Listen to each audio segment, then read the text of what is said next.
warahmatullahi wabarakatuh. Alhamdulillahillazi arsala rasulahu bil huda wa dinil haqqi liyudhhirahu ala dini kullihi walau karihal kafirun walau karihal musyrikun walau karihal muslimun. Subhanaka la ilma lana illa ma 'allamtana innaka antal alimul hakim. Rabbi shrah li sadri wa yassir li amri wahlul 'uqdatam min lisani yafqahu qawli. Alhamdulillah, syukur kepada Allah SWT. Terima kasih banyak saya ucapkan kepada Tuan Pengurusi Acara, Tuan Firdaus selaku pengarah Jabatan Pengangkutan Jalan JPJ Melaka, seterusnya Malang Pengarah. Ada. Ya. Ada berani pegawai, seterusnya tuan-tuan dan puan yang dirahmati Allah sekalian. Menjadi pengacara majlis ini bukan senang. Kan? Jadi kadang-kadang itu sebab dia mengambil bahan dari internet. Salah. Saya dilahirkan sebenarnya di kampung Aidilali, Batu Kikir tersebut. Batu Kikir Jempol Bismillah. Dia memang betul ramai yang bila pergi ke internet saya tahu dah. Kalau dia punya malam lepas Aidilali dia terus sebut Jempol mana internet. Beliau dipanggil Samsul Debat kerana pun internet. Punca saya dipanggil Samsul Debat atau puncanya dah banyak kali saya ulang dalam video dia. Tapi ngaji video saya tahu. Saya ceramah kat KL, penganjur dah terlupa nama saya. Dulu kalau saya berceramah, saya tak pernah reveal jawatan saya sebagai pengarah dan penasihat undang-undang dan penguasaan. Tak pernah reveal. Jadi bila saya ceramah, saya pakai nama NGO saya, iaitu Presiden Tumbuhan Alumni Hebat Malaysia. Jadi dekat satu program di Puncak Setiawangsa Berlumpur, dia terlupa nama saya. Samsul apa tak nama saya. Tapi jawatan ni debat-debat macam tu lah. Jadi dia tulis kat whiteboard tu, penceramah pada malam ni Samsul Debat. Itu mula tu. Tak ada sebab kaitan debat ke apa, tak ada. Itu punya. Dan malam tu kebetulan yang dengar ceramah saya, kebetulan ada salah seorang tu adalah CEO TV Al-Hijrah. Dia mati-mati menyangkakan nama saya Samsul Al-Debati. Jangan cuma melangkat nama tu muncul Al-Debati. Ya, jadi itulah dia. Tapi ada juga dalam Facebook dia tanya, kenapa nama bapa Al-Debat? Macam tanya. Dah lah tak cuan dia, tunjuk lagi orang tu. Ya Allah kan, tak personal, tak apa kan. Tapi itulah dia tuan. Jadi puncanya itulah. Dan saya sebenarnya bukan nama lain Hakim Melaka ni kan. Saya dulu habis je sekolah, saya jadi cikgu sekejap, lepas jadi cikgu sekejap, saya sambung belajar diploma in public admin di UiTM di London Al-Gajah Melaka. Lalu habis di UiTM Melaka, saya sambung ijazah sarjana muda undang-undang di UiTM insya-Allah. Saya ingat kan dulu khusus motivasi yang pertama, ceramah motivasi pertama team building besar-besaran sebab first adalah untuk JPJ Negeri Sembilan. Ini ramai dah tak tahu lah yang itulah main situ macam itulah. Itulah yang tu. Jadi tu first lah, yang first. Tak boleh lupa game JPJ ni paling best buat khusus lah. Kalau tak boleh lupa buat perangai macam-macam kan. Betul kan. Jadi insyaAllah tuan-tuan dan saudara. Tapi JPJ ni yalah, kerja dia memang sangat, orang kata sangat berat sebenarnya. Orang nampak caringan ada buat roblok kata dia tak tahu mau ngajar orang lagi, kerja lori lagi. Dia tak ada kerja orang berhenti bayangkan. Jadi apa juga tugas, apa juga tuan Nabi ajar apa? Nabi ajar apa? Setiap tugas tu Nabi sebut Allah paling suka hamba-Nya bila berbuat sesuatu dia buat dalam keadaan yang paling baik, teliti dan sempurna. Kira apa kerja sekali kuat? Kerja syarikat air ke, kerja dekat SUK ke, kerja dekat pejabat tanah ke daerah, sama. Kalau ada penyakit tu kalau minum kan, minum ni ada juga. Betul? Kerja kerajaan swasta tak kira. Memula yang kerja ada. Masuk pejabat bukannya kalau buat kerja. Dia pergi tengok episod drama malam tadi. Contoh tu yang perempuan sini lah. Kan? Jadi kadang-kadang macam-macam. Jadi mana kata ceritanya simple je. Nabi ni hari ni tajuk yang telah dipilih oleh penganjur Nabi Muhammad Rasulullah SAW idola. Kenapa idola? Sebab Nabi ini adalah contoh ikutan terbaik.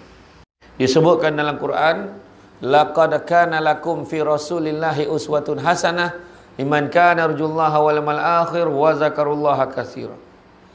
Sesungguhnya pada diri Rasulullah tu ada satu contoh ikutan terbaik. Maknanya terbaik. Dia tak ada sebut bajet-bajet baik, tak ada. Dia tak ada sebut macam baik, tak. Antara terbaik, tak. Terbaik, confirm. Tapi masalah orang kita dah tahu tu yang terbaik, dia tetap nak ikut yang lain. Dia tetap nak ikut BTS. Dia tetap nak ikut orang yang tak tentu arah, tak tahulah jantan betina, tak tahu. Yang tu nak diikut Dah senapang tu senapang lah, kan? Apa payah mana? Aduh, yang faham, tak faham sudah. Ada yang tanya, apa tu senapang apa? Ada yang tanya, dan tak kau lah kau tak faham. Hari Jumaat pagi lah lambik faham. Lepas tu Jumaat pagi paling cepet faham. Kan? Tak faham tu lah payah betul. Kan? Jadi makna kata contoh ikutan terbaik itu kita kena ikut. Kenapa kita kata terbaik? Contoh kita nampak ada seorang lelaki dia tolong orang tua termelintas jalan. Kita cakap baik betul budak tu. Tapi jangan risau, Nabi lagi baik. Kita tolong orang tua termelintas jalan dengan tahap kita tak kenal pun orang tua tu tak ada apa masalah pun dengan kita. Nabi baik dengan orang tua tu, siap suap makan dengan tahap orang tua tu hari-hari maki hamun Nabi. Apa yang tak boleh macam tu? Cubalah kalau kita diberi peluang menyuapkan makanan pada orang yang maki hamun kita setiap hari. Bagaimanakah kaedah suapan itu? Tuan cakap sikit. Tuan cerita kan. Gagak akan sudu mula gadak mampu orang agak macam tu lah kan. Nabi suap dengan penuh kelembutan. Kita tengok orang sedekah, orang tu buat masjid 100 juta, 200 juta bagi. Dia bagi 50 juta. Baik betul orang kaya tu. Jangan risau, Nabi lagi baik. Nabi kalau bersedekah sampai Nabi tak ada apa-apa. Orang kaya tu bagi 1 juta, dalam bank dia berapa bilion lagi tu.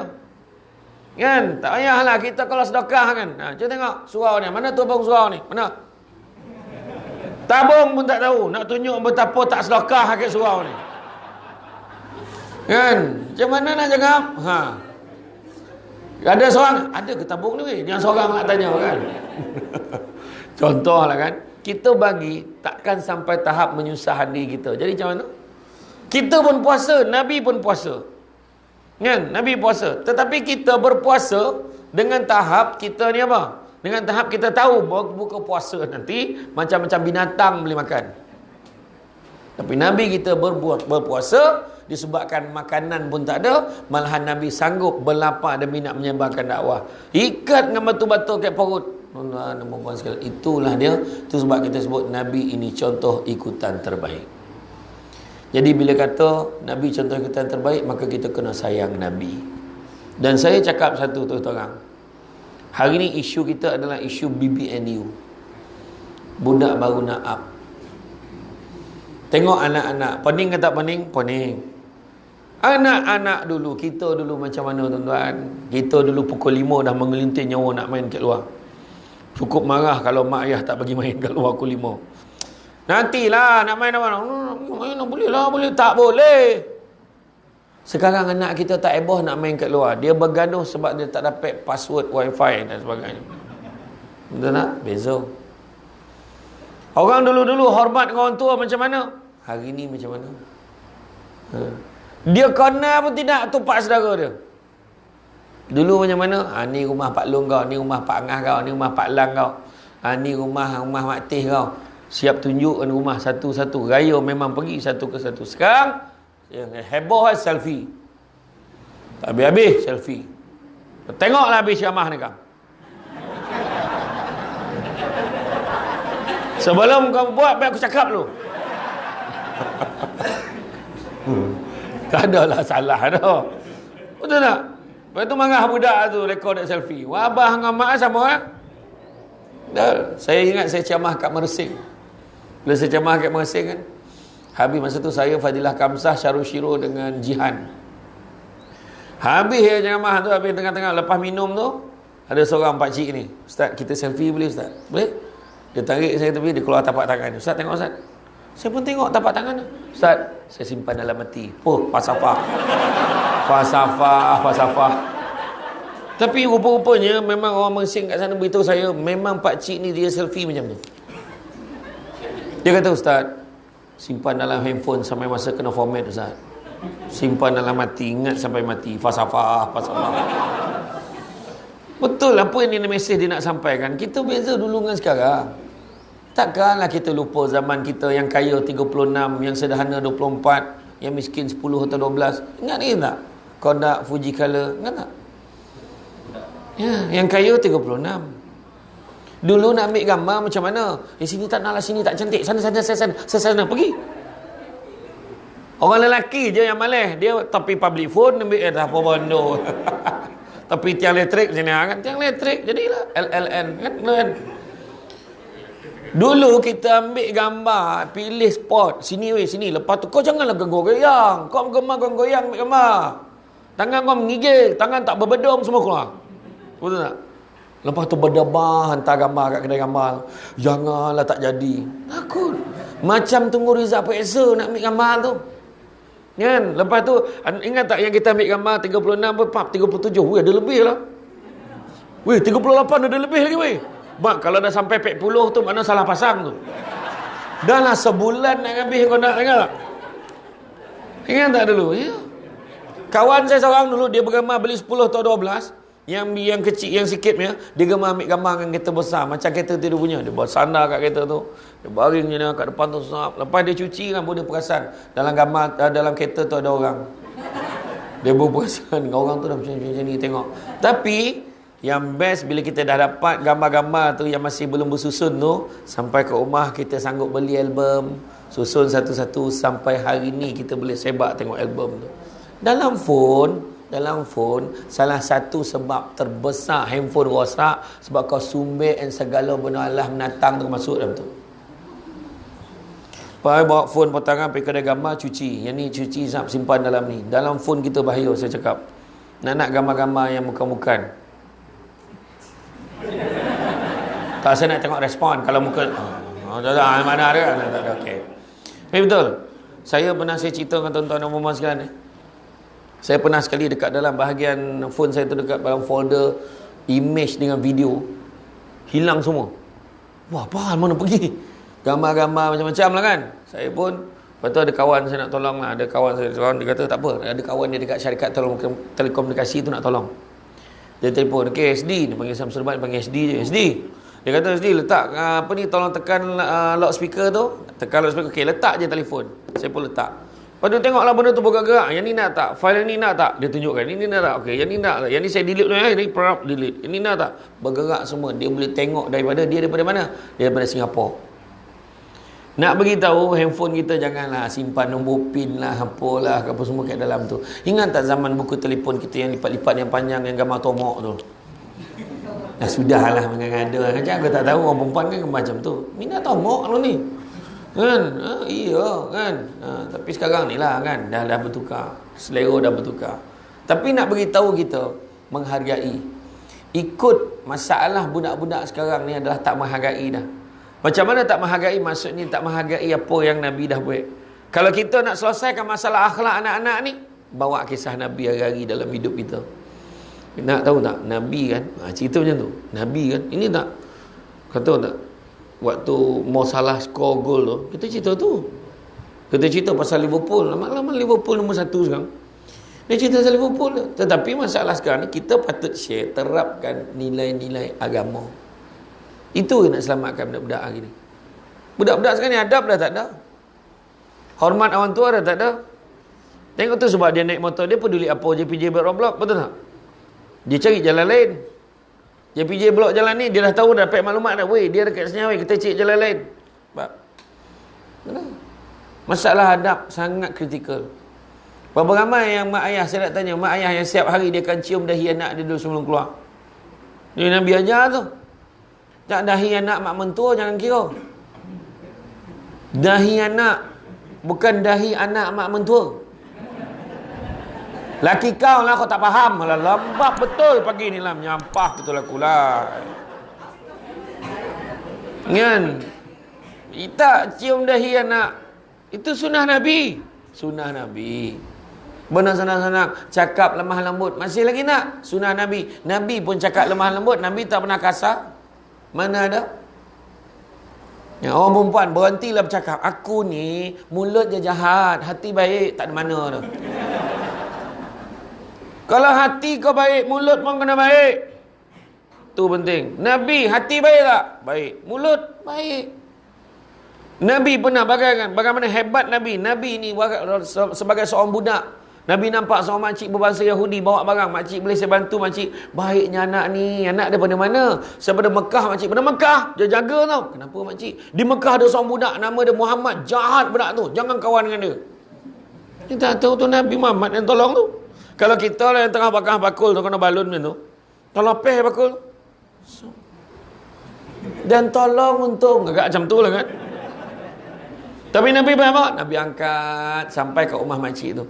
Dah letak kat tempat dia. Dah letak makcik dia kata, ni ambil lah upah ni. Tak apa makcik, saya ikhlas. Baiknya anak ni. Siapa nama anak ni?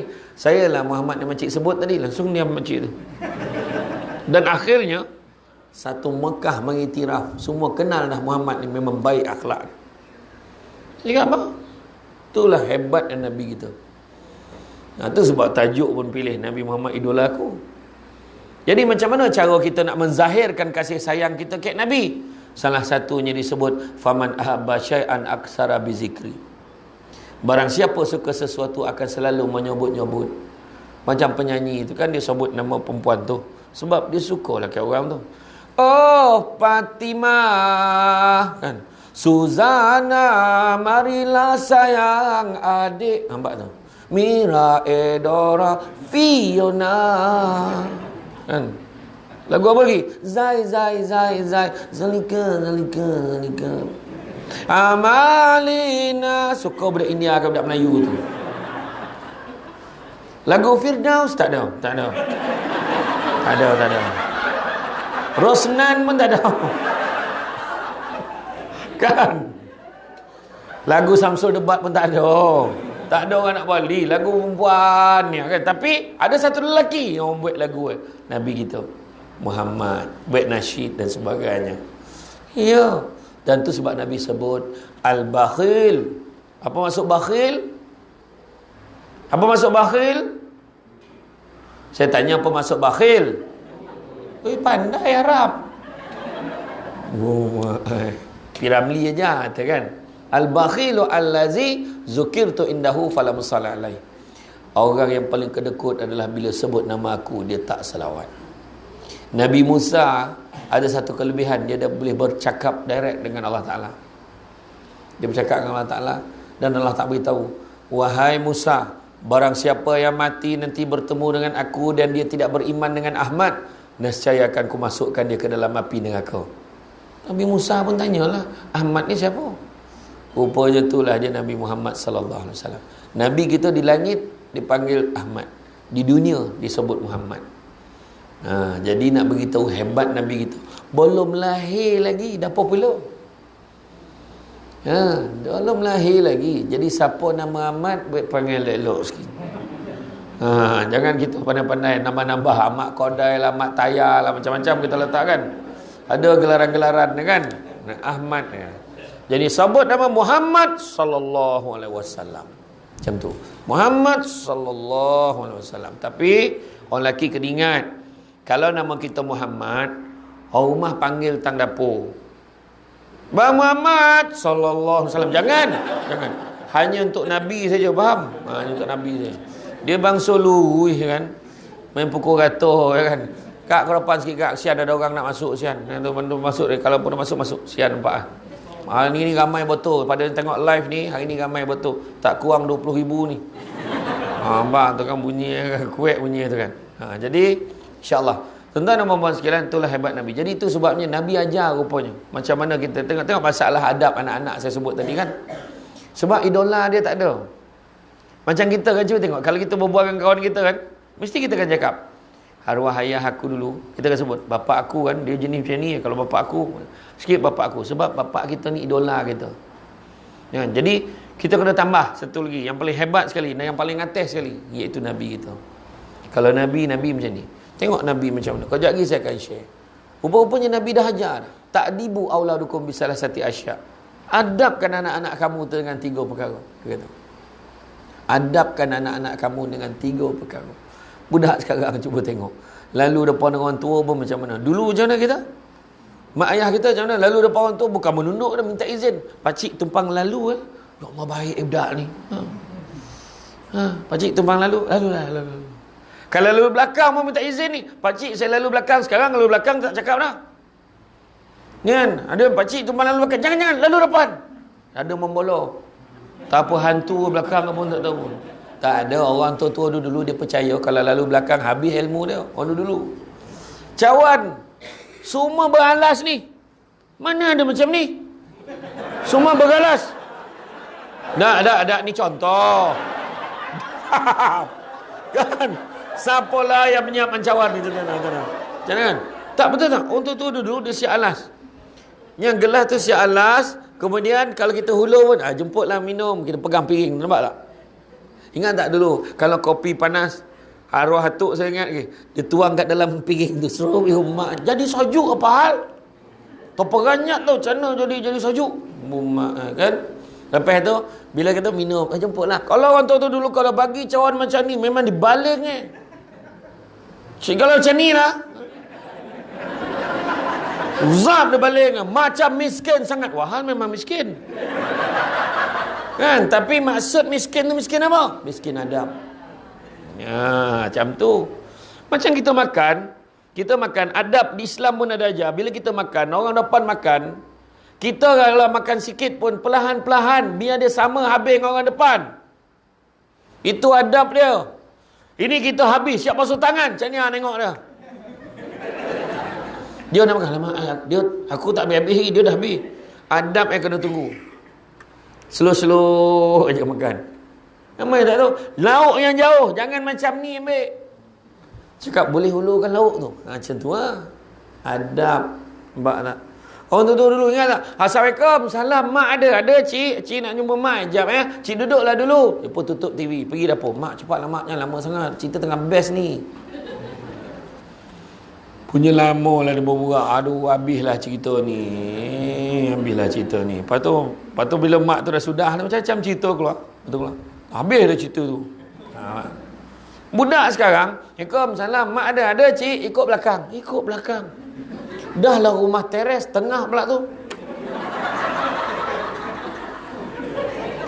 Dia ikut belakang, nak kotak-kotak, dah rumah India mana pula, salah rumah. Kena kira balik semula. Sesuatu tiga kali kira. Tahu adab ni kalau orang yang dekat-dekat nak kahwin, bakal tu tak kira. Yang bakal menantu lah kan, itu tak kira. Memang baik semua. Assalamualaikum makcik, saya tak boleh tengok orang tua macam makcik sebab teringatkan mak saya. Makcik sihat? Alhamdulillah. Kalau makcik sihat, saya rasa macam saya pun ada tenaga. Belum kahwin memang macam tu. Dia lalu depan orang tua tu bukan menunduk dah, menyarap. Yang macam mulut gonggok dah, pahal budak ni. Salam cium tangan berjilat lah, parah tu dah. Masa tu, makcik saya tanya boleh cik? Tanyalah nak, tanyalah. Menganggap attack nyawa makcik dah baik budak tu. Tanyalah makcik, saya nak tanya, Zuhur dah masuk belum? Ya Allah, baik budak ni. Pukul 10 dah tanya. Gila betul, pukul 10 tanya Zuhur masuk. Belum Lina, baru pukul 10. Lepas tu dia minum air. Sadap betul air kosong ni makcik. Air kosong. Nak tu air basuh tangan tu. Habis minum air. Itu tak kira. Bab adab ni kan sebenarnya Nabi ajar 3 perkara. Pertama, dengan cara apa? Mengadabkan anak. Pertama, bihubbi Rasulillah sallallahu alaihi wasallam. Ajar anak-anak kita sayang Nabi. Sayang Nabi yang pertama macam mana cara? Tadi sebut nama Nabi. Salawat banyak-banyak. Sekali kita salawat pada Nabi, dalam kitab Mukasyafatul Qulub daripada Imam Al-Ghazali menggambarkan bagaimanakah malaikat tu kepalanya di bawah arasy Allah, kakinya sampai ke dasar bumi yang ketujuh, sayapnya sebelah tutup bahagian barat bumi, sayap sebelah tutup bahagian timur bumi, bulu-bulunya menyamai jumlah makhluk yang ada dalam dunia ni. Besar tak? Besar. Tapi itu adalah antara saiz malaikat yang paling kecil. Tu belum malaikat maut lagi, tu belum malaikat-malaikat yang lain. Jadi Apabila setiap kali umat Muhammad berselawat, sekali selawat, kita selawat, Allahumma salli ala sayyidina Muhammad, contoh ya, selawat ya, Allah akan perintahkan malaikat yang saiz tadi menyelam ke dalam lautan nur arasy Allah. Bila dia keluar ya, kan dah basah dengan lautan nur tu, dia kibas-kibaskan sayap dia, akan tertitislah satu titisan nur pada bulu-bulu yang banyak tadi. Setiap satu titisan dekat bulu-bulu itulah jumlahnya malaikat mendoakan keampunan dan kesejahteraan orang yang berselawat dengan tahap sekali selawat. Itu sebab bila kita tak selawat, dianggap sebagai bukan qadaku, dia dah qadaku campur komut. Perempuan kadang-kadang terperanjat baru selawat. Allahumma salli ala sayyidina Muhammad. Masa bila balik? Nampak sampai sekotul. Sampai sekotul itu. Kalau tak ada selawat dah. Pandai lah tu. Okey lah selawat kan, daripada astaga. Nyampah betul dengan OMG kan. Itu Nabi tak ajar. Ya? Sebut nama Nabi selalu. Selawatlah. Sallallahu ala Muhammad sallallahu alaihi wasallam. Kisah ya Nabi salamun alaik, ya Rasul salamun alaik. Kisah lah macam mana kayu nak buat. Alfa sallu ala nabi khatamur rusulil kiram Ahmad al-hadi lazi. Pernah dengar tak tu? Pernah dengar tak? Dia ada lirik dia, ngawiti engson iki syiiran kelawan muji marang pangeran kang gawe langit bumi ne. Faham tak? Saya pun tak faham. Tu nama dia selawat syair Jawa. Memang sedap. Nanti cari dalam YouTube selawat syair Jawa, dia punya ejaan dia SYIR. Selawat syair Jawa. Tapi yang Arab tu fahamlah. Alfa sallu ala nabi, 1000 selawat kata Nabi. Khatamur rusulil kiram, Rasul terakhir yang mulia. Nampak? Elok apik pahala selawat. Daripada kita, awak kat mana? Awak kat mana? Buat apa? Ya. Hari rang. Contoh lebih aku dengar macam tu lah. Panas. Macam tu lah aku dengar macam tu. Tak apa kau jawab, tak tahulah. Kan tak ada pahala dah. Sebab akhirat besok, Nabi nak kenal kita, ada dua cara. Pertama tu, sebab kita sayang. Dan Nabi sebut, inna awlan nasi biyaumal qiyamah aksarhum alaya salatan. Orang yang paling baik di sisiku pada hari kiamat kelak adalah orang yang banyak selawat kepada aku. Tanya balik, bila last selawat? Kejap lagi tu. Kejap lagi. Macam ni kan bagus ni ha. Tengok selawat ni simpan tau. Letakkan, frame kan ataupun letak kat atas meja. Siap ada makna. Macam tu lah baru faham. Yang tengok tu, yang nanti marhaban berjanji hujung minggu tu. Cuba tengok. Tala'al badru alaina. Ingat tu? Itu sebenarnya satu syair yang mana orang meraihkan kehadiran Nabi ke Madinah masa tu. Yathrib. Nama-nama Tala'al badru alaina min saniyatil wada. Happy. Ini tala'al badru alaina. La ilaha. Kau marah ke apa? Tala'al badru alaina, telah datang bulan purnama kepada kami. Nampak tu? Iyo. Kena faham elok tu. Kan? Sebut nama Nabi. Akhirat besok kan, kita ni dibangkitkan dalam keadaan telanjang bulat ikut amalan masing-masing. Masa tu telanjang tanpa sibuk tengok orang lain punya. Tak ada. Woi. Pengarah. Tak ada. Tak ada. Tu bukan timbalan pengarah ke? Tak ada. Tak ada. Masa tu masing-masing nampak suami lagi, suami nampak isteri lagi, nampak anak lagi, anak nampak mak ayah lagi. Hara masa tu. Ringkas cerita lah. Kalau cerita tajuk akhirat ni panjang lagi. Jadi memang kena panggil lagi lah maknanya. Macam tu lah. Macam tu lah. Tu nak bagi maksud macam tu lah. Senang bagi faham kan. Kan? Tak kita bagi bulanan pun tak apa. Ni hint je. Macam tu lah. Macam tu. Tak. Akhirat tu ringkas cerita. Kita nak cari perlindungan ni. Kita jumpa Nabi Adam. Wahai Nabi Adam, bantu aku. Wahai Nabi Adam. Nabi Adam jawab, nafsi, sendiri-sendiri. Jumpa Nabi Ibrahim. Wahai Nabi Ibrahim, bantu aku. Wahai Nabi Ibrahim. Tak rapek dah. Ni terjemahan tau. Apalah cakap ni 9 Nabi Ibrahim kan. Nafsi, sendiri-sendiri. Jumpalah dengan Nabi Musa. Wahai Nabi Musa, bantu aku. Sama tak? Aku tak dapat tolong kau. Kau pergi cik Muhammad. Muhammad dia boleh tolong kau ni. Sebab Nabi Musa kenal muka umat Muhammad ni. Dan satu nabi kita jumpa. Masalahnya tuan-tuan dan puan-puan rahmati Allah sekalian, jarak masa nak jumpa satu nabi dengan nabi yang lain, perjalanannya selama 1000 tahun. Ringkas cerita, saya ringkaskan sebab kita tak ada masa hari ni. Memang kena panggil lagi. Iaitu jumpa dengan Nabi Muhammad. Ya Rasulullah, bantu aku ya Rasulullah. Bertuahlah kalau Nabi nampak kita. Fariza, kemari. Ummati, umatku kemari. Bertuah. Takut-takut kita panggil, ya Rasulullah. Kau siapa?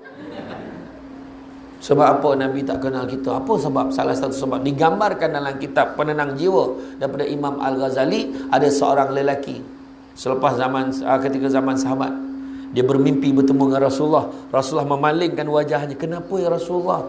Kau marah aku ke? Tak, aku tak marah kau, tapi aku tak kenal kau siapa.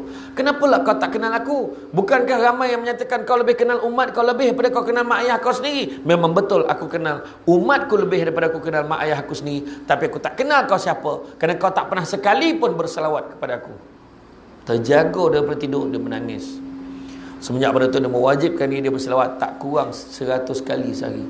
Selang beberapa hari dia mimpi bertemu dengan Nabi. Nabi sebut, sesungguhnya kali ini aku sudah kenal akan engkau. Jadi bila ada peluang selawat kan, selawat betul-betul. Manalah tahu potangan padam kan sampai selawat siang tadi. Tapi mana yang maiming tu takut jumpa, ya Rasulullah bantu aku Rasulullah. Aku macam pernah dengar suara ni, tapi kat mana? Pemalis selawat. Apa malah? Anggaplah ini hari terakhir kita selawat betul-betul. Semangat. Macam mana tak semangat? Kita selawat dengan tahap lepeh tu jamuan. Cik Razlan dah beritahu dah tadi. Selepas itu kita ada acara jamuan. Dia dah sebut dah tadi. Kan? Makan tetap makan. Tapi sayangnya tak ada siapa pun yang tanya, penceramah suka makan apa? Masalah kan. Okey tu. Tak apalah. Tapi betul, sebut nama Nabi selalu. Apa maksud selawat? Apa maksud selawat? Siapa yang dapat jawab, saya bagi hadiah. Apa maksud? Tengok, mula lah menangkup-nangkup kepala cenianan ni. Tengok perempuan nak perangai kan. Golak kami bosan bila tanya ya koma. Darah tak jalan, oksigen tak baik kat otak dah centang. Dah apa? Saya ceramah kat ada satu surau kat Kuala Pilah kan. Makcik itu tua tu. Makcik apa maksud selawat? Selawat lah. Tanya pula. Dah kena marah. Risau ni aku balik. Sabarlah. Aduh. Selawat ni. Okay, tak apa saya bagi. Besoklah penceramah. Besok dia tanya, dia jawab balik besok. Selawat ni adalah merupakan kita mendoakan keselamatan dan kesejahteraan Nabi. Ingat tu baik-baik. Kita mendoakan kesejahteraan dan keselamatan Nabi. Nabi sebut sekali kita selawat pada Nabi, 10 kali Allah dan malaikat mendoakan kesejahteraan dan keselamatan kita. Itu sebab kena selawat. Ya, selawat banyak-banyak. Dan yang kedua, tanda sayang Nabi, macam contohlah kan, dia buat rambut, aku ingat aku nak jadi macam Shah Rukh Khan lah tuan-tuan. Nampak? Aku pakai baju macam Shah Rukh tak? Macam Shah Rukh tak? Kau wilar ki hen, jabwa hasti hen. Sama tak dia kata? Kena nampak sama tak aku macam artis Cina tu Chow Yun Fat. La hong pan teng teng teng la hong lao. Contoh sama tak? Maknanya orang tu dia cuba jadi sama macam orang yang dia suka, betul tak? Jadi macam tu juga kita kalau sayang Nabi, kita cuba buat apa yang Nabi buat, tinggalkan apa yang Nabi tak suka. Hidupkan sunnah Nabi yang senang-senang. Contoh, minum air cukup senang. Tapi nak minum macam Nabi, kau nak kaji. Nabi gama minum air, Nabi tak minum air kopi. Nabi tak minum air teh tarik satu, kan? Tak. Kopi jantan tak ada. Tapi Nabi minum air masak, Nabi minum susu kambing. Tak tahan. Kata kan? Nabi makan kurma, ikut Nabi. Nabi minum air masak, cara Nabi minum paling kurang 3 togok. Contoh, bukan nak minum sangat, nak tunjuk contoh.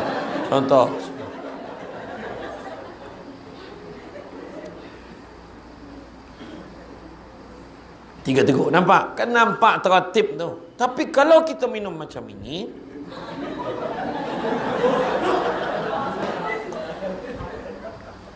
tak dapat dah pahala sunnah, tapi puas tidak. Haus kan bercakap beberapa hari bercakap kan, tapi nampak tak? Makan buah tamar. Nabi makan buah tamar bila hari-hari, setiap pagi Nabi makan. Dan Nabi sebut, jangan lupa satu hadis. Nabi kata, barang siapa yang mengamalkan 7 biji buah tamar setiap hari, akan dijauhkan padanya penyakit keracunan, termasuklah sihir. Berapa ramai orang nak menyantau, nak menyihir, apa istilah lah, hantar bondo-bondo ke Nabi. Tak okey, sebab dia Nabi makan buah tamar. Kan? Tak pek nak racun Nabi pun tak kena. Yang lain kena, Nabi tak kena. Sebab Nabi setiap pagi minum tu, makan buah tamar. Tapi janganlah balikkan cuba makan buah tamar 7 biji, lepas tu dia talan racun, nak tengok mati ke tidak. Jangan. Ni maksud dia antibody badan dia tu. Ini buah tamar nak makan bila? Ijma' ulama' sependapat semua, nampak. Puasa dia jawab kan. Habis bulan puasa, buah tamar kotak dengan usup-usup hilang. Usup tayub hilang. Bila bulan puasa, nazak-nazak dah iklan ni. Makanlah buah tamar. Yusuf Tayyub. Pagi raya meninggal kawan tu. Tiba-tiba bulan puasa itu, Yusuf Tayyub hidup dia lagi. Makan buah tamar setiap hari. Ya? Apa lagi? Yang benda yang senang-senang kita boleh buat. Apa lagi? Senyum. Senyum kan sama mana? Senyum nampak pahala. Pertama, senyum. Pandang siapa yang kita dapat pahala? Pandang. Kalau kita pandang suami kan, senyum. Bang, pahala. Suami pandang isteri. Ya. Okey. Pahala. Ini punya garang muka, senyum pun tak boleh. Mentang-mentang dia pengarah JPJ Melaka dulu, bukan sekarang. Bukan. Contoh kan. Garang, relax. Janganlah kan. Pandang suami pahala, pandang isteri pahala. Dia ompek muka yang kita pandang dapat pahala. Pertama pandang muka mak ayah pahala. Tapi mak ayah dah tak ada ustaz. Ziarah kubur dia pahala. Doakan baik-baik untuk dia pahala. Kan? Yang kedua, pandang muka suami, pandang muka isteri pahala. Dengan syarat pandang muka suami dan isteri sendiri. Ya, faham ya? Jangan tengok muka lelaki orang tak payah pahala. Membina orang payah pahala. Saya faham. Kegetiran perasaan orang lelaki saya faham. Kita masih belum mereda dengan pemergian Mira Filzah. Dan kini dah disebut pasal Nilofa pula. Sabar. Kita tidak ditakdirkan dapat semua benda yang kita nampak. Kena faham. Macam tu kan. Pandang bini sendiri pahala. Pandang suami sendiri pahala. Ketiga, pandang Quran dapat pahala. Pandang Quran dan baca lagi besar pahala. Pandang Quran, baca, hafal lagi besar pahala. Pandang Quran, baca, hafal, faham dan buat lagi besar pahala. Itulah ni, faham ke tidak? Ni baca tak ada ubah kita ngambung kakak tua. Cubalah faham sikit kan. Dan yang keempatnya, pandang Kaabah dapat pahala. Pandang Kaabah pek pala rindu kan. Itulah doalah sesama. Boleh pergi umrah balik. Saya insya-Allah kalau tak ada apa-apa bulan 3 tahun depan pergilah balik. Siapa nak pergi dengan saya bulan 3. Kita letak panjang sikit tempoh. Ni kan promote lebih kurang. Bulan 3 lah kan. Tapi tengok kes-kes terbaru ni parah juga lah. Bukan hanya kat Malaysia. Di Arab Saudi sini pun 2 ke 3 ribu kes baru setiap hari. Kan, tengok di India lagi lah 8-10 ribu sehari. Tak tahulah mayat main lempar-lempar dah. Tak dapat apa-apa dah. Terlampau banyak. Jadi kita kena jaga SOP. Ya. Jangan takkan tak boleh salam. Tu masalah tu seorang lagi tu.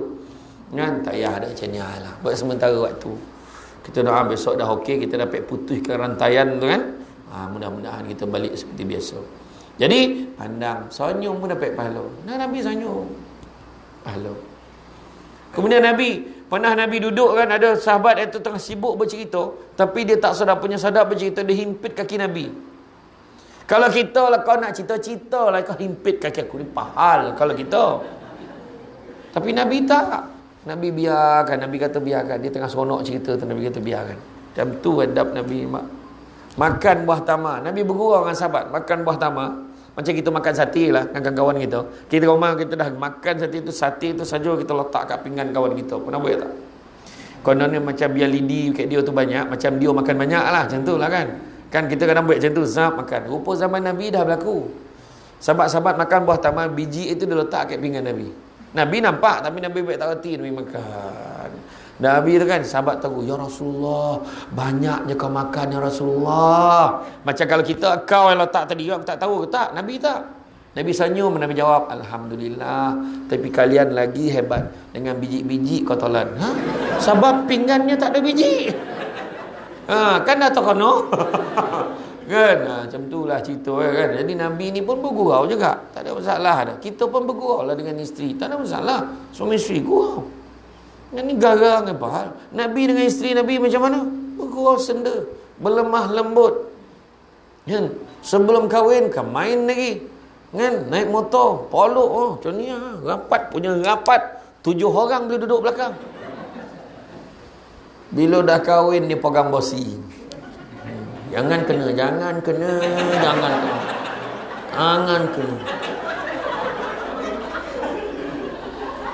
Nah, tu apa kau galak? Betul tak? Apa sah kau tak peluk? Saya cakap, apa sah tak peluk? Peluklah suami. Nak pergi masjid, peluk suami. Apa sah tak peluk? Kenapa tak peluk? Sal? Batal wuduk. Aku suruh peluk, bukan seluk. Peluk, faham? Kan suami naik motor pakai baju tak? Pakai baju, peluklah macam ni. Barulah dia semangat sikit. Sudah. Okay. Sudah relax. Nampak tak? Peluk mana yang boleh lah. Macam tu. Kalau sakat tu kan. Tapi jangan kecewa. Orang lelaki peluk isteri pun dah macam tu kan. Tak apa. Bagus apa? Seronok. Daripada yang halus, yang kurus tu. Banduk. Iya. Ada nikmat betul. Gila golak ke sawan tu. Sabar. Agak makna tuan, makna dia stres. Iyalah, mana tak stres. Asyik kena hamu ni dekat kaunter tu. Sabar. Tapi memang Nabi macam tu, bergurau senda. Nabi kata berlemah lembutlah terhadap isteri kamu, kerana sesungguhnya isteri kamu adalah pembantu dan teman yang setia. Nabi kata orang perempuan cukup senang masuk syurga. Jaga 4 perkara. Jaga solat, Nabi kata. Jaga puasa. Jaga maruah diri, maruah suami. Jangan kita memburukkan imej kita. Konon nanti orang cakap kita ni mulut jahat lah, apalah. Orang kena kita sebab benda tak elok. Jaga maruah suami. Pakai elok-elok. Tapi saya cakap, taklah bini si siapa tu lah. Jangan macam tu. Jatuh maruah suami. Sidai kain, tahulah tengah musim panas. Dibantai berkamban sidai kain. Seram. Lalulah imam kampung. Dia tagur pula imam tu. Abang imam. Kau langsung sampai ke parit tu. Parah betul. Jangan. Jaga maruah diri, maruah suami. Akak ni dia tak aci. Dia golak, dia ambil langsir. Nampak? Dia golak ambil langsir. Golak ambil langsir. Nampak kuyup langsir tu kan. Kan? Lepas tu kan. Yang keempatnya, taat perintah suami. Faham tak perempuan?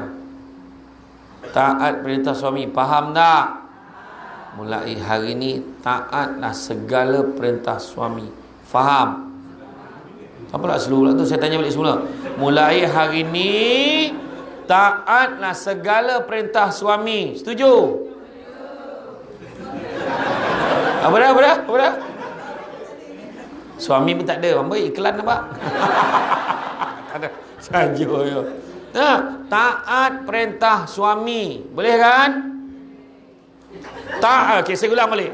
Mulai hari ni taatlah segala perintah suami. Setuju? Dah insyaAllah. Okeylah, saya betulkan balik. Mulai hari ni taatlah segala perintah suami yang baik-baik sahaja. Setuju? Orang lelaki kahwin baik tak? Okey, macam tu nak tahu.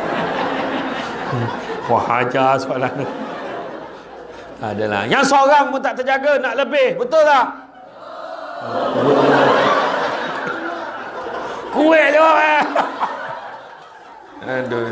Tapi itulah, orang perempuan ni macam tu lah. Dia punya ragam macam-macam. Tak? Orang perempuan ni ragam macam-macam. Tengok kadang. Tengok kalau kahwin. Dia mana nak Melaka-Melaka? Dia kahwin, suami jauh. Bini Melaka, suami Kelantan. Bini Melaka, suami dekat Perak sana. Apa sebab perempuan gemar pilih je jauh? Dia cakap, kenapa gemar pilih je jauh? Jodoh. Pandai dia jawab jodoh. Besok suami kau balik bawa bini baru. Dah jodoh bang, kau jawab macam tu. Kau hajar tu bercamah. Apa ni kat Tuan Pengarah, jangan tolong yang panggil dia bercamah ni kita. Tak adalah gurau. Saja je. Dia bab menasihatkan orang cukup pandai, kono kat diri sendiri tak dapat. Macam Ustazah kat KL. Saya setuju kalau orang lelaki nak kahwin lebih daripada seorang dengan 3 syarat. Adil, bertanggungjawab, dan ketiganya bukan suami saya, dia kata.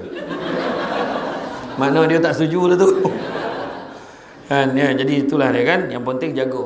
Itu sebabnya orang lelaki kena ingat, hari ni cukup banyak artis-artis ni pun ramai yang hantar mesej kat saya. Dia cakap hantar mesej apa? Suami dia kan, dia bukan tak ada duit, ada duit. Suami ada duit, isteri ada duit. Tapi ada lelaki ambil gengan. Bila isteri tu ada duit, maka dia tak bagi nafkah pada isteri. Orang lelaki kena ingat, suami wajib memberi nafkah kepada isterinya walaupun isterinya bekerja. Nabi sebut, seperti mana kamu punya hak ke atas isteri kamu juga punya hak ke atas kamu. Orang lelaki kena bagi, sikit banyak kena bagi. Orang lelaki wajib bagi nafkah pada isterinya walaupun isterinya bekerja. Inilah poin yang orang perempuan kau bawa balik ni. Mendengar tak ceramah yang Samsul Bat tadi? Macam mana yang bab nafkah tu lah, kalau isteri kerja? Macam mana bang? Abang time tu yang bantu tidur tadi tu. Tak perasan sangat lah. Tak, tapi orang perempuan kena ingat, bila suami bagi, kita kena terima dengan redha. Yang menginsafi ceramah pagi tadi, ambil lah ni. Nafkah tak adalah banyak. Abang ni, ambil. Abang ni, kau setakat RM20 tak payah bagilah bang. Jangan macam tu. Jangan macam tu. Tapi bila dapat tu, abang ni RM20 ni abang ada ke tidak? Abang bagi ni tak isi minyak macam mana? Tak apalah, abang pandailah abang settlekan. Abang, tapi doalah kalau abang ada banyak, abang bagi banyak. Abang, saya tak kisah pun. Tapi saya doakan abang dan abang murah rezeki. Macam tu. Apa salahnya? Kadang orang perempuan ni pula perangai dia kan. Dia gambar bagi tu kan. Dia pula bagi kat suami, abang ambil bang. Ambil RM50. Dia memang cukup baik orang perempuan ni. Ambil. Abang tak ada duit kan? Ambil ni RM50. Ambil RM50. Abang buatlah isi minyak ke apa. Yang tak apa. Abang sayang saya ke tak? Tu yang kalah tu. Abang sayang tapi RM50 isi minyak notor melempah ni. Abang ambil. Ikhlas ke ni? Ikhlas. Kau tengok 2 hari lepas tu bila gaduh tu. Sampai dia abang macam-macam tu. Abang dah lupa saya bagi abang pinjam. Itulah bagi pinjam lah. Itu kau kata ikhlas. Kan? Tu sebab kalau suami bagi tu alhamdulillah abang, kasih banyak. Sikit pun sikit lah. Kalau suami bagi kan, suami tak adalah apa dah, suami timbalan pengarah. Contoh kan. Yang ambil lah, tak adalah banyak sangat lah, 2,000. Saya tanya perempuan, setuju ke tak setuju? Mata duitan kena. Aku baru bagi contoh dia punya setuju tu pak. Tapi orang perempuan, kalau kita bekerja kan, kita ada kerjaya kita boleh tolak. Ya, dia tak adalah banyak sangat, ada 2,000 abang. Kita tak nak duit abang, ni abang simpan. Abang penting abang jaga keluarga kita. Orang lelaki jangan risau, itu tak akan berlaku. Kalau kau hulur, dia memang ambilnya. Jadi kau fikir sebelum hulur, faham? Sebab there's no, dia tak akan return balik. Ingat tu, dah bagi memang dia ambil. So bagi dia. So hak seorang isteri. Dan orang perempuan, kita kena lemah lembut, jangan kasar-kasar. Sayang, macam tu lagi. Ayang, ya. Sebab tak pernah kena panggil macam tu. Sayang, jadi salah rumah ke? Panggillah nama-nama manja. Jangan panggil maknya, atuknya, neneknya. Oh, tak mesra langsung. Sayang, ya bang, saya nak makan. Dah, bang, tunggu abang aja. Oh, orang perempuan boleh tak makan dulu sebelum suami makan? Boleh tak? Tak. Tapi kalau suami kau khusus seminggu macam mana? Kau laparnya, ya Allah. Ya Allah, dah seminggu dah ni bang, cepatlah balik bang. Sekarang saya nak tanya, boleh tak makan dulu sebelum suami makan? Boleh. Suami lambat sikit, boleh tak makan dulu? Boleh, dah lapar, makan dulu. Bila suami balik nanti, macam mana tak gemuk kau tengok?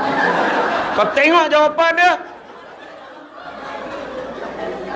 Boleh tak makan dulu? Boleh. Suami balik kan, makan lagi. La ilaha illallah kau. Hei. Temankanlah. Tak makan sama ke? Tak apalah bang, nak makan dah tadi, lapar sangat. Ngomong lambat, tapi tak apa, temankan abang Teman-teman lah, jangan menguti-nguti suami. Macam mana bang, kerja dia okey?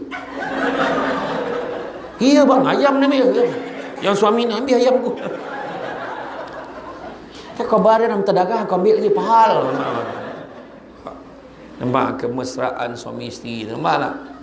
Iya, lemah lembut. Nabi lemah lembut ni, sunnah Nabi ni. Buat baik dengan isteri, senyum. Nabi ingat tak Nabi tegur isteri Nabi? Ingat tak? Ya Humairah, nampak? Wahai pipi kemerah-merahan. Balik nanti buat. Wahai pipi, tak apa pipi kau ni, senanglah. Tak tahu pipi kau merah, kau biru ke kuning, kau balang-balang tak tahu. Ingat tak masa mula-mula kita kahwin dulu, Nabi tanya Aisyah, kenapa ya Rasulullah, kan kita makan bersuap? Ingat Rasulullah, kau suapkan aku dulu. Tengok, Nabi dah tahu masakan tu masin. Nabi bila suruh isterinya suapkan dia lagi tu. Bila suap, Nabi kunyah, Nabi senyum macam biasa. Nabi kita bagi aku pula suapkan kamu. Bila dia suap, langsung dicapai pinggan dia bawa ke dapur. Ya Allah, masin ni. Cuba kalau kita, kau sini kau. Sini. Kau tahu tak darah tinggi aku berapa hari ni? Mak dia punya garang kan. Lemah lembut. Macam tu juga perempuan, jangan garang. Kerana suami tanya, yang tak masak ke hari ni? Dia punya marah. Laki pun satu, kau mana tak masak ke? Tak masak ke? Kalau suami isteri yang lembut, abang, dah tak ada benda dah nak masak bang. Kalau yang jenis bongih, pengak kuasa JPJ. Abang tengok dalam peti tu apa binatang yang ada dalam tu. Nampak? Mak garang betul. Cuba sabar sikit.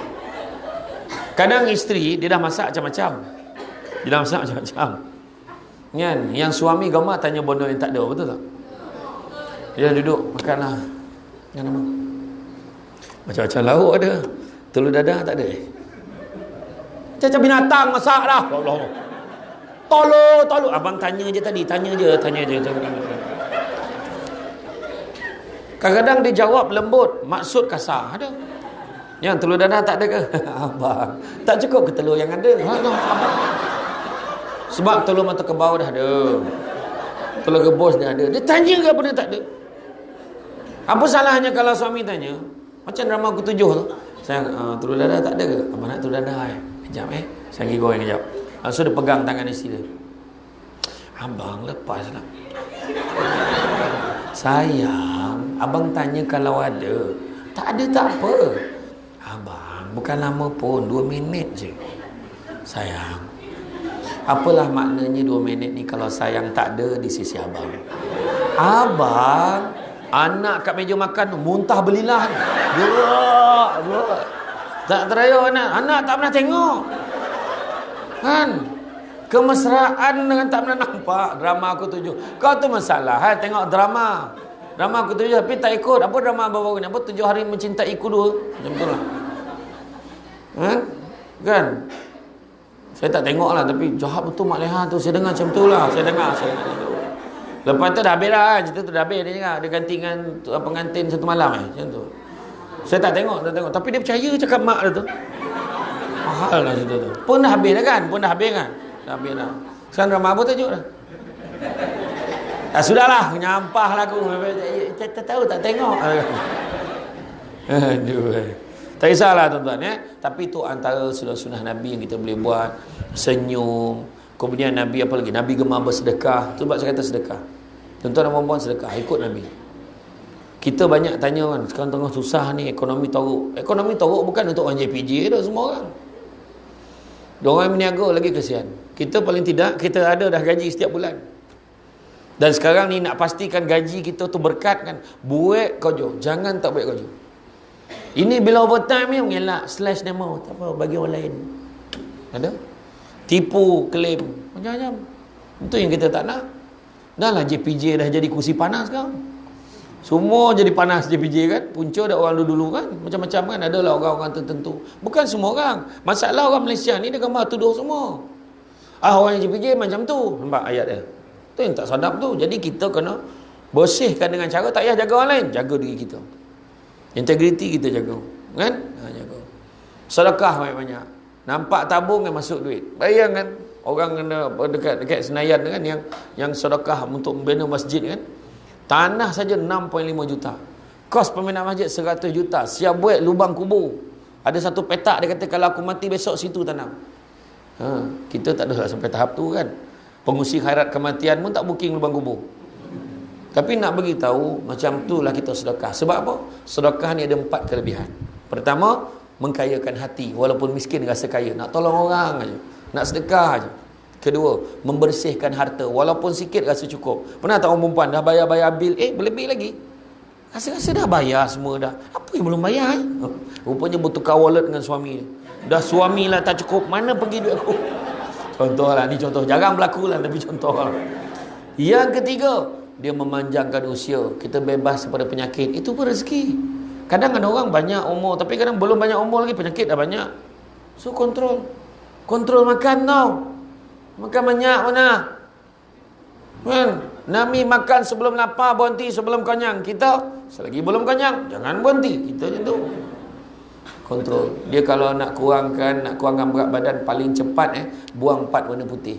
Nasi, gula, susu, tepung. Paling susah nasi. Ambil lauk paling susah nasi. 2 minggu je, lepas 2 minggu badan kita dah okey dah tak makan nasi. Makan lauk lauk sayur lebih kan. Insya-Allah okey. Tapi kalau lepas 2 minggu kita makan balik nasi, badan kita akan lagi cepat naik daripada sebelum ni. Saya last makan nasi tadi sebelum datang sini. Itulah. Mana saya belum mula lagi lah, belum mula. Macam tu. Dan yang keempat, kelebihan bersedekah melancarkan rezeki. Dapat suami romantik, rezeki.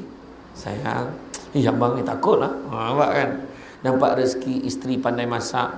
Lempar-lempar jadi. Lempar telur jadi ayam, gila betul. Macam mana dia buat itu? Dia masak pandai. Asam pedas, cakap asam pedas tetel. Lama daging tetel. Masak asam pedas ikan siakap. Gila. Sehingga menjilat belanga. Gila betul. Punya sedapnya. La ilaha illallah. Nampak suami pula penyayang. Hari-hari tidurkan anak dengan menyanyikan, menodaikan lagu. Balik menyanyi suami. Indah sungguh panorama. Isteri kat dapur nyaut. Bagai pulau ni warna anak ulala. Rezeki. Kadang kita kan pangkat tak tinggi sangat. Alhamdulillah, syukur. Pangkat grade kuasa ni dia N juga ke? JP. KP 19. KP 19 je atau KP 22 je. Tapi kan bagi rezeki kat anak ni, bagi nah duit belanja, mama tak boleh bagi banyak tau. Mengada Melaka mama. Ambil mama tak lagi banyak, ambil RM1 je. Tak apa mama, tak apa mama, hari ni alun puasa je. Puasa Senin Khamis. Simpan duit. Petang tu balik. Mama, alhamdulillah mama result PSA dah keluar. Alun dapat nombor 1. Nampak? Rezeki. Tiba-tiba anak dah konvo. Oh my. Anak kita dah konvo dah, Pak. Tak sangka betul. Menangis dia. Abang, kau ni cuba kawal perasaan sikit. Abang tak suka ke anak kita konvo? Konvo tadika kau agak-agak lah. Kerana konvo tadika. Sekarang ni tadika abang konvo tu yang tak terayu tu. Kan? Ya. Bukan apa. Mak dia tu sedih. Terharu tengok anak ni. Dekat rumah tak dengar cakap. Mari konvo dia boleh buat persembahan ikut disiplin ni cikgu dia ajar tu. Tu yang tak tahan tu. Iya kan. Jadi makna kata kita sedekah banyak-banyak, lancar rezeki. Dan kemudian Nabi ajar kita, Nabi beritahu apa? Sesungguhnya dalam tubuh badan manusia itu ada seketul daging. Jika baik daging itu, maka baiklah seluruh tubuh itu. Jika tak baik seketul daging itu, maka tak baiklah seluruh tubuh itu. Maka ketahuilah seketul daging itu adalah hati. Jadi konolah baik-baik tuan-tuan dan puan-puan sekalian. Kan hati nak kena baik. Ini masalahnya hati kita ni kena buang 3 benda. 3 penyakit yang paling besar. Apa dia? Nombor 1, buang penyakit tamak. Yang bukan hak kita jangan ambil. Itu saja. Sampai bila-bila tak cukup. Orang yang tamak takkan cukup. Nabi sebut anak-anak Adam kalau diberikan 2 lembah emas, nescaya dia akan minta lembah yang ketiga. Tak cukup lagi tu. 2 lembah emas. Kita memang cakap hari ni, aku dapat besok aku tak payah fikir apa benar. Berapa ramai orang nak pension? Aku dah pension besok, keluar duit ke USP, tak payah fikir apa lagi dah. 2 minggu tak sampai, tiba-tiba nampak perang senapang depan bank. Saya bukan hina kejayaan pengawas selamatan, tak, tapi maksudnya dia bekerja lagi. Maknanya tak cukup. Tu saya selalu pesan pada orang nak pension, jangan habiskan duit untuk anak-anak. Ingat, simpan untuk diri sendiri juga. Besok kita pension, kita nak pergi Mekah, kita nak pergi berjalan, nak pergi kuliah, nak pergi Terengganu, pergi berjalan, mana-mana pergilah. Tu banyak mak ayah. Saya baru-baru ni paling mengejutkan, saya pergi dengan program rakaman program TV Al-Hijrah di satu pusat jagaan orang tua-tua swasta. Terkejut saya. Terkejut. Ada seorang hamba Allah ni, pakcik ni, anak dia nak tolong-tolonglah mak, anak apa menantu nak berniaga. Jadi anak tu merayu kat mak dia, minta cagarkan tanah tu, letak nama dia dulu. Letak je nama dia, dihalau mak dia. Mak dia letak kat mahon tu. Kita tu sama tengok dalam drama kan, tak, benda tu betul berlaku. Yang seorang tu lagi pula, dia nak pergi luar negara. Mak tunggu sini seminggu lagi, Alung datang ambil. Lepas seminggu tak ambil, lepas 2 minggu tak ambil. Sudahnya sebulan, hari-hari mak dia kemas barang, tunggu anak tak sampai. Bila minta persajakan telefon, rupanya nama, nombor telefon, alamat, semua tipu. Makna dengan niat tak nak cari lagi. Yang ketiga, yang paling saya terkejut, waktu tu kita sebelum Zuhur, saya nampak seorang pakcik keluar wheelchair ni, keluar daripada toilet, lepas ambil wuduk, muka bersih, kan? Sihat? Assalamualaikum. Dia panggil pakcik ni, bersih muka dia. Besar janggut sikit, dah berubah-ubah sikit lah. Lepas tu dia masuk kat dalam saf, dia tarik wheelchair dia tu, dia tolak masuk dalam saf nak semayang. Saya tanya penguasa tu cakap, Ustaz tahu tak tu siapa? Siapa? Rupanya dia bekas salah seorang imam besar dalam negeri Melaka ni. Saya tak tergambar tanya apa sebab dia duduk situ.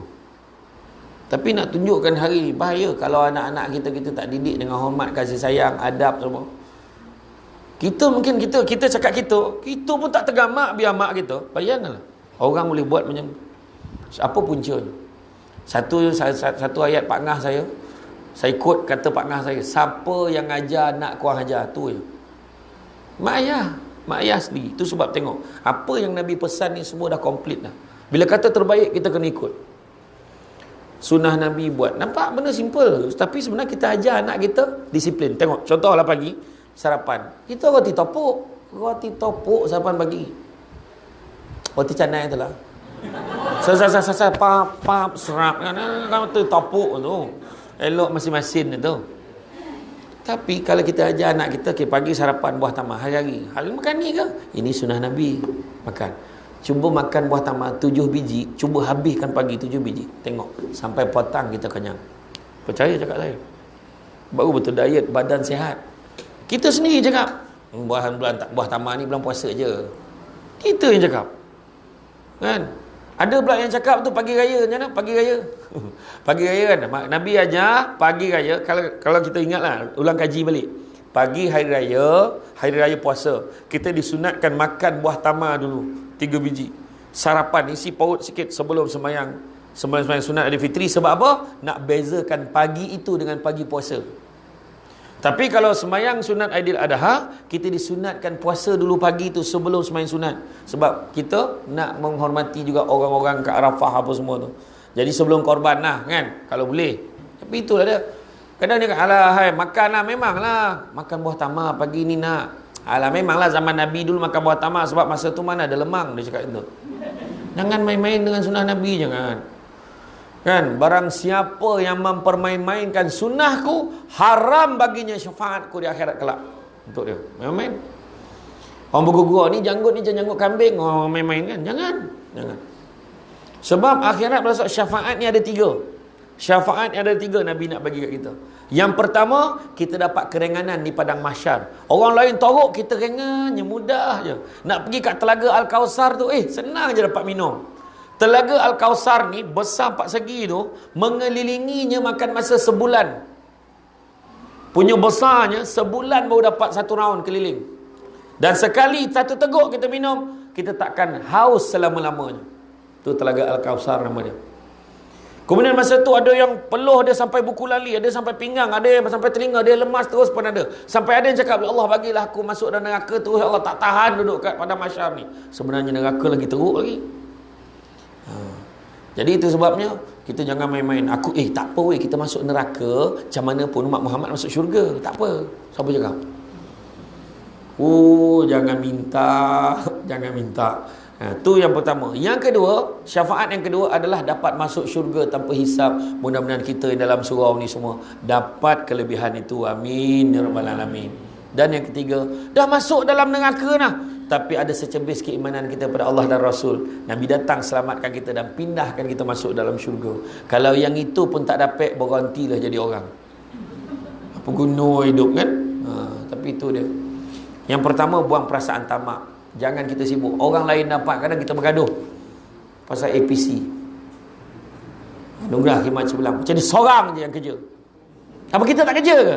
Ayat-ayat. Terus kau sebab mulut kau macam tu lah kau tak dapat. Masalah. Kan? Sabar. Tuhan mungkin tak bagi kita rezeki tu, dia bagi rezeki lain. Bagi rezeki anak pandai, bagi rezeki suami setia. Kan?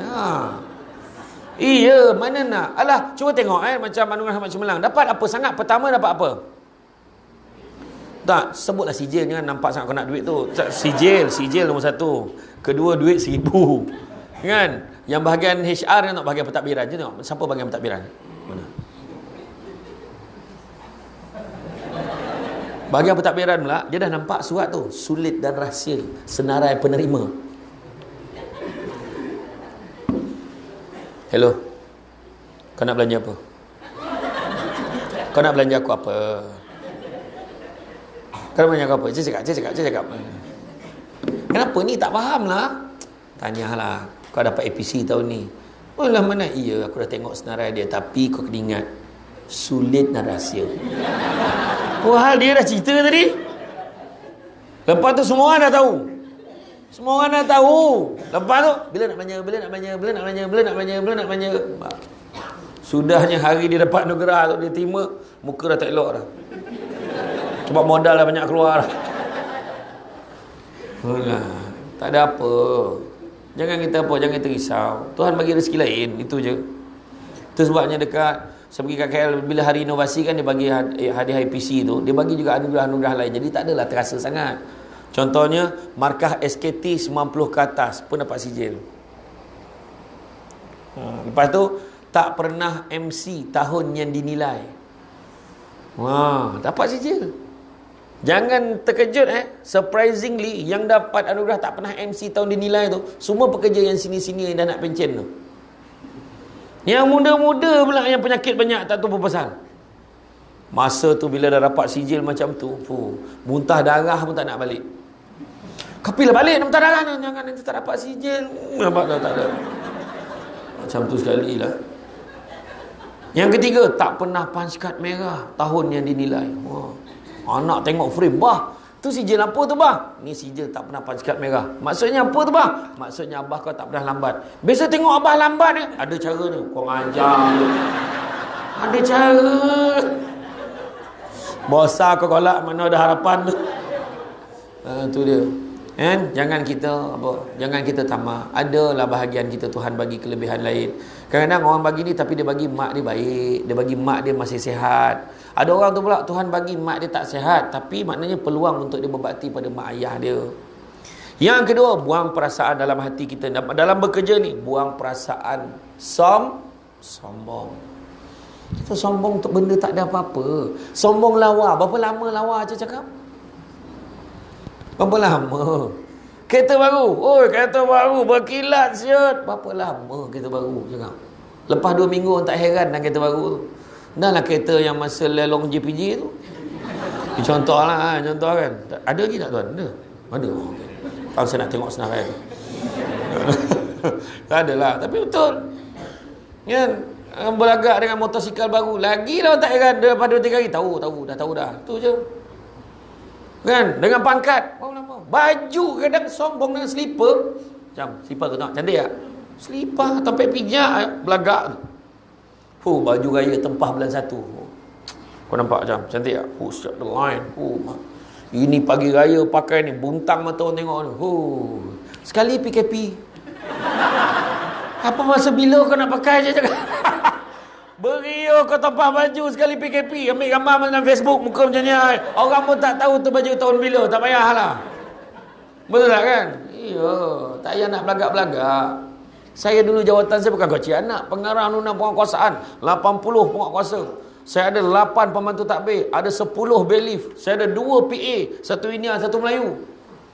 Bila masuk tuan, contoh macam-macam gaya budak ni takbir aku dah. Tapi sementara sampai masa kan punya belagak. Saya pegawai paling besar dekat pejabat ni. Contoh kan. Sampai masa sana kat dinding surau tu. Pencet. Allah. Nak cakap apa? Betul tak? Tak payah nak belagak-belagak lah. Sampai masuk pencet. Kita sombong dengan bini kita. Bini I paling pandai masak dekat bukit katil ni. Tahu? Besok samput mati. Suami I bagi I 2,000. You ada? Tercokek sudu. Mati. Kan? Kita pasar rumah, tengok rumah. Dulu, kita bila lalu, kalau saya ingat sebelum kita masuk Susuk, kita masuk Alur Gajah, sebelum ada AMJ dulu kan. Saya belajar kat teman, nampak rumah, cantik-cantik. Ya Allah, besar rumah ni. Kalau aku ada duit banyak, aku nak buat rumah macam ni. Dulu kita selalu cakap macam tu. Nampak ada satu rumah masa kita kecil dulu. Hari ni kita tak heran dengan rumah tu sebab berlambak rumah besar dekat air keruh ni. Ya Allah, ya Allah, ya Allah, ya Allah, ya Allah. Tak habis dah. Zikir, ya Allah, ya Allah. Ya Allah, ya Allah. Kenapa? Tak heran, tak ada benda, rumah sementara. Lepas ada lagi jawatan sementara. Duit sementara. Jadi tak payah nak lagak-lagak kan? Sementara. Syukur, yang penting kita syukur. Biarlah rumah kita kecil, rumah dia besar. Syukur. Time tak ada orang, sunyinya sama. Malahan kalau rumah flat, walaupun sunyi, walaupun tak ada orang, tetap tak sunyi. Assalamualaikum, salam. Orang sebelah kamu ni. Okeylah. Okeylah. Biarlah kereta dia kereta mewah, luar negara, kereta kita Grand Viva 660. Bila servis tak mahal. Kau nak bawa kereta yang luar negara, yang jenisnya, saya tak nak sebut jenama dia sebab dia tak taja macam kereta ini. Kita pergi servis dia, selamat datang ke? Oh dia, selamat datang tu 2,000 dah tu. Belum tukar barang lagi. Kita baru servis wah tu tadi. Azia tu. Kau jangan gelak tu kereta aku. Kasar ni. Saya ni Azia. Sampai azan kan, kira berapa 300 lebih. Kau kira balik. So kira balik Ustaz Sufi tu. Saya pernah naik Azia, ceramah dekat hotel butik kat Kuantan untuk TM. Sampai dekat lobi tu, kereta kotor sangat lah. Saya cakap dengan asisten saya, kopi basuh lu kereta tu, lepas tu kan kau datang sini balik. Okey bos. Saya turun, dia pun jalan. Yang menyambut saya kat lobi tu, steady Ustaz. Datang jauh-jauh naik Grab. Oi, kereta aku tu, saya tahu. Grab cakap mah. Sabar lah. Tapi saya sabar lah. Saya okey je, tak ada hal. Iya. Parah tuan. Kadang saya bila ceramah kan, saya pergi ceramah kat masjid kat Ijuk tu, saya memang bila naik aznya orang tak perasan sangat. Jadi saya tak masuk kat parking penceramah. Saya parking tu saya relax dulu. Saya tak nak masuk awal sangat. Jadi kojo masuk kan, gambar relax dulu. Jadi bila dah azan maghrib saya tak masuk lagi. Bila dia dah qamat baru saya masuk. Saya sembahyang kat belakang sekali sebab senang nak jamak. Maghrib dengan isyak dah habis saya jamak, saya bagi salam, pakcik kat sebelah saya tu boleh tegur tu. Penceramah belum sampai lagi.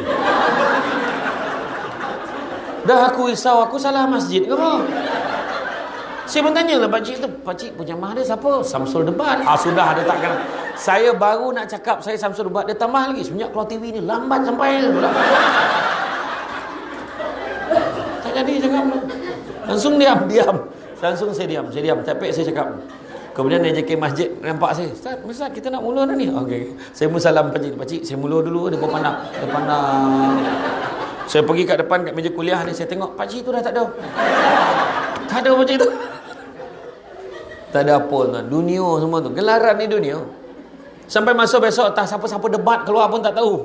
Kan? Jadi selagi kita boleh, kita kongsi, kita hidup seadanya. Hidup seadanya. Rumah kita besar kecil. Buat rumah besar-besar. Bukan makin lama makin ramai orang. Makin lama makin tak ada. Buat rumah besar-besar. Mak ayah kita siap buat bilik seorang satu. Sampai masa seorang dah kahwin, dah kerja JPJ, kahwin tinggal rumah tu. Sudah mak pun gigili. Malam ni awak tidur bilik anak ni, saya tidur bilik anak ni. Tak ada apa. Itu sebabnya syukur dengan apa yang kita ada. Kereta paling lama pun 6-7 tahun. Lepas tu dah mula problem. Biasa. Yang penting jangan kita belagak, yang penting kita syukur. Kan? Biarlah kita kecil, yang penting selesa boleh sampai sudah. Kan? Biarlah kita kata, biarlah baju kita ni banyak nak lipik, Allah banyak kain nak lipik, bila nak ada mesin lipik kain ni, syukur tu tanda kita ada pakaian. Orang tu pakaian pun tak ada. Kenapalah rumah aku kecil sangat? Biarlah. Janji dia rumah. Orang tu tidur bawah jambatan. Bawah flyover tidur. Allah kesian ni. Atas tanah tu selimut pun tak ada. Kita siap sibuk semua. Sejuklah. Dia selimut pun tak ada. Hai, baju ni baru tempah tahun lepas dah tak muat. Syukur tu tanda cukup makan.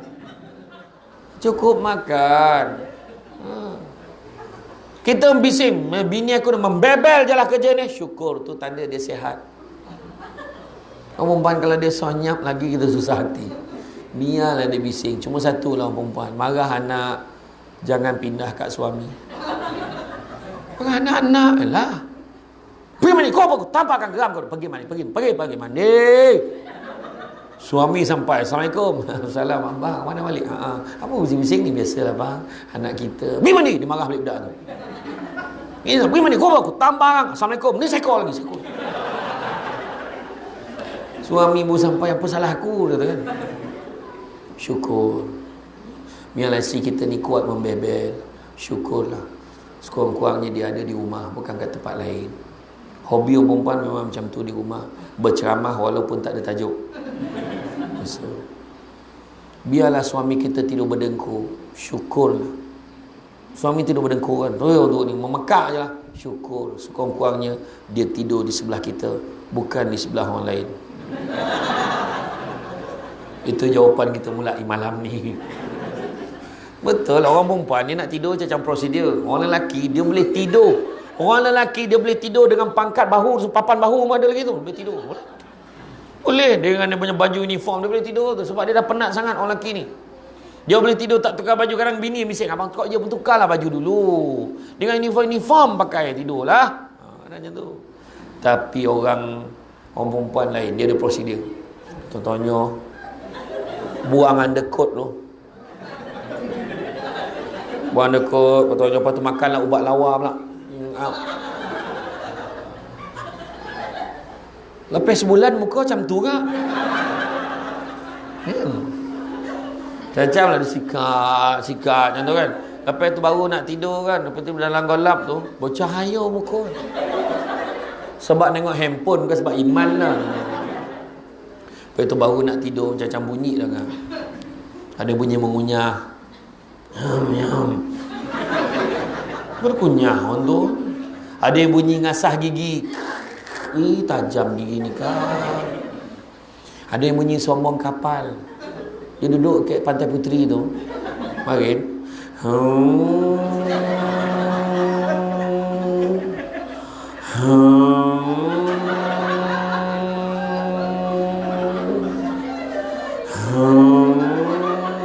Besok bini tegur, "Bang, malam tadi berapa banyak pelabuhan singgah?"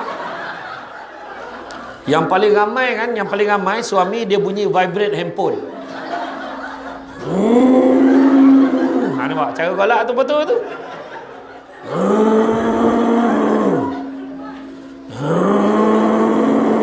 Betul tak? Yang lagi penat dia bunyi hujung tu.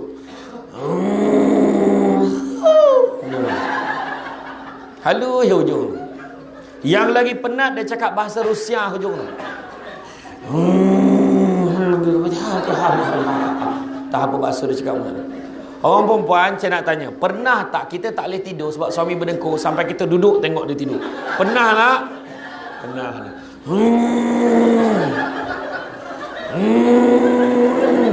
Apalah yang kau tanggung ni bah? Kadang-kadang dia tengah tengok tu sampai kat chorus tu. Suami dia chorus ni dia macam tercokik sikit tu. Letak kat hidung, hidup lagi tak? Hidup lagi. Senyap sampai pagi. Susah nak dapat tu. Tu sebab ada satu makcik kat Rambau tu. Makcik tak adalah masa lain paling tinggal ke pakcik kau time tidur lah. Barulah makcik sadar yang pakcik kau dah tak ada. Jadi mulai hari ni, kalau terdengar suami tidur berdengkur, bagi galakan. Teruskan bang. Okey. Jadi 3 benda nak adabkan anak-anak kita. Pertama, tadi dengan kasih sayang pada Nabi. Kedua, sayang ahli keluarga Nabi. Dan ketiganya dengan biqiraatil Quran, dengan baca Quran. Buang perasaan tamak, buang perasaan sombong, dan ada satu lagi penyakit paling bahaya dalam organisasi kita. Apakah dia? Buang penyakit dengki. Dengki bahasa Melayu, bahasa Arabnya hasad. Penyetauk di Malaysia ni dua-dua pakai. Hasad, dengki, dua-dua pakai. Jangan kita dengki-dengki. Nabi kata apa? Hasad mampu memakan kebaikan umpama api membakar kayu. Sia-sia ibadah. Bila dengki, amalan kita habis. Tak payah dengki. Dengki ni salah satu tanda. Kau nangis kau kak? Alah, sian tengok. Tak, dengki ni salah satu tanda dengki ni dah ada dalam hati kita adalah apabila rakan-rakan kita dapat kelebihan, kita tak rasa apa-apa. Maknanya dengki dah ada tu. Contoh, dengar Rosnan dapat naik pangkat. Yalah, macam tu je. Dengar Rosnan naik pangkat. Oh ya ke? Oh ya, alhamdulillah, seronok dia tu. Mesti kita pun ada kawan kita naik pangkat. Patutnya macam tu. Ini tak? Rosnan naik pangkat. Tapi kalau adalah bahasa-bahasa lain yang keluar. Contoh. Dengar anak dia. Anak si Rosnan tu dapat PSR 6A. Macam anak dia seorang pandai. Contoh je. Makna dengki confirm ada. Dengar si Fariza tu naik pangkat. Tak apa dijilat bos tu. Ya Allah, itu pula bahasa dia pakai kan. Nampak? Ada je. Kan? Dengarnya dia pakai kereta baru. Tak mana dicuri duit tu. Cubalah cakap elok-elok. Dengar anak dia PSR dapat 6A. Alhamdulillah, ada juga anak staff kan yang pandai-pandai. Okey. Dengar dia dapat naik pangkat. Alhamdulillah, besok apa-apa boleh minta tolongan dia. Dengar dia beli kereta baru, kereta import. Ya, untung dapat kita naik kan. Tak payah bayar berbulan, naik je. Kan? Dengar si haji apa tu lah, haji man. Haji yang umur 80 tahun dulu. Kenapa? Dia dah kahwin. Alah, biasalah tu, biar kau tak dengar habis cerita ni. Kenapa? Umur dia 80, bini dia 25. Nampak? Ayat kan. Tapi kalau orang yang tak ada dengki, dia akan cakap, alhamdulillah dapat ada isteri yang tegap boleh jaga dia. Macam tu. Ni mana yang mulut jahat? Malam pertama mati tu. La ilah. Cuba elok sikit mulut kau tu. Cuba kau tanya perempuan tu, apa yang kau gemar sangat dengan suami kau tu? Abang Haji tu kan dah banyak umur dia. Saya bukannya apa, dia lembut, romantik, cute. Lepas tu dia pandai gurau. Ambil kau. Orang tua tu pandai semua. Dan setiap kali saya marah, dia tak pernah balas balik. Ada pakak, tak terangkat. Nak balas apa? Contoh. Tapi bukan orang sini lah. Ni contoh kan. Apa pun syukur. Okay, yang terakhir sekali, saya nak cerita bab syukur ni. Pertama dalam banyak-banyak makhluk. Dan banyak-banyak makhluk, ada makhluk hidup, makhluk mati. Syukur Allah tak pilih kita jadi makhluk mati. Contoh makhluk mati, meja. Mic ni kalau kita tak on, dia tak on. Ni kursi. Semua makhluk mati. Makhluk hidup pula ada 3. Syukurlah Allah tak pilih kita jadi tumbuh-tumbuhan. Bayangkanlah lahir-lahir jadi robong. Pasal kenduri je risau. Kan jadi cuk paku, risau. Jadi cuk ubi, risau. Dan Allah tak pilih kita jadi binatang. Bayanglah jadi kambing. Maulud, dia kata. Aku rasa mesti kau ni, sebab kau ni, kau beraging kau banyak. Tak adalah aku dengar tuan kita suka tulang, lantaklah kau. Dia ada bergaduh ni. Sekali tahun tu panggil Samsul debat, buat besar sikit, 2 ekor kena semoleh. Tapi Allah pilih kita jadi manusia. Dahlah jadi manusia. Kita tak adalah buka-buka mata gereja, tak. Buka-buka mata kuil, tak. Buka-buka mata kita lahir dalam keluarga Islam. Dahlah Islam, kita jadi umat Muhammad sallallahu alaihi wasallam. Dahlah Islam, umat Muhammad duduk kat Melaka. Itu pasal kan. Apa dah hal? Betul tak? Nikmat orang lain tengok. Sahabat-sahabat kita di Iraq, sahabat kita di Palestin macam mana? Nak puasa pun, kalau dia keluar je pada pejabat, keluar pada rumah, tengok atas. Kalau ada benda-benda nak sampai. Kita mana ada? Tak ada. Itu sebab nikmat yang kena kita syukur. Kan? Sebab umat Muhammad ni satu perkara. Ingat tak Nabi sebut? Bila sahabat tanya, siapa paling kau rindu ya Rasulullah? Aku paling rindu umat akhir zaman. Rindu kat kita. Kenapa pula?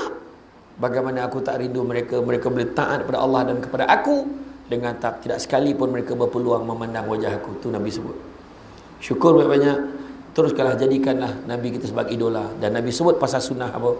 Nabi sebut, faman ahya bisunnati faqad ahabbani, faman ahabbani kana ma'i fil jannah. Barang siapa hidupkan satu sunnahku, maka dia sayangkan aku, dan siapa sayangkan aku akan bersama-sama dengan aku di dalam syurga. Maknanya Nabi sebut tak suruh hidupkan 100, tak suruh hidupkan 1000, satu je. Maknanya Nabi bagi mesej kat kita, tak boleh buat semua, jangan tinggal semua. Pilih satu sunnah yang kita boleh buat. Contoh wangi-wangian. Wangi-wangian. Contoh minum susu kambing. Minum susu kambing. Contohnya minum air masak ikut sunnah Nabi. Minum ikut sunnah Nabi. Kan, pakai jubah. Ni saya beritahu pasal jubah. Elok ni saya beritahu. Macam orang lelaki kan. Perasan tak? Ramai orang pakai jubah. Tapi betul, saya tak kata tak sah. Sah semayang. Ramai yang tak tahu. Perasan tak orang kita ramai pergi semayang kat masjid kat surau pakai jubah lengan pendek? Jubah lengan pendek ni orang Arab bawa tidur. Kalau kita tidur, kalau duduk kat rumah, kita pakai jubah lengan pendek, dapat pahala sunnah. Ini pergi semayang, itu sebab pasal nak jubah lengan pendek dia lain design dia. Dia ada macam ada bulu-bulu lah, dia ada punya tali lah dekat sini. Kemudian ada ukir-ukiran ni sebab nak bagi lawa sampai tidur tu. Kan? Iyo. Kalau orang kat kita dah lah panggil Imam Yaman datang. Imam Jordan pun datang. Imam tu tengok, orang ni datang nak semayang, nak tidur je. Tapi orang Malaysia dah terbiasa. Tapi saya beritahu je lah, wangi-wangian pakai. Dan pakai wangi-wangian bukan sekadar wangi-wangian. Maknanya kita tanya kawan kita kan, okey tak bau ni? Okey, yang ni keras sikit lah, kau beli yang ni. Sebab apa? Kita pilih nak cari yang terbaik. Sebab Nabi pun bila pilih wangi-wangian, Nabi pilih yang terbaik. Bukan sekadar pilih saja. Ya? Jadi tuan-tuan dan puan-puan sekalian, hidup dengan sunnah Nabi. InsyaAllah kita bertuah hari ini, kita dipilih jadi umat Muhammad sallallahu alaihi wasallam. Jadikanlah Nabi kita sebagai idola. Ingat, hidup di dunia ini hanyalah sementara, apatah lagi yang ada dalam dunia. Satu. Kedua, dunia bukan tempat tinggal, tapi dunia tempat meninggal. Ingat tu. Yang ketiga, I am for A. I am for you tak ada lagi dah. I am for A. Ingat mati for Allah. Jangan lupa hashtag.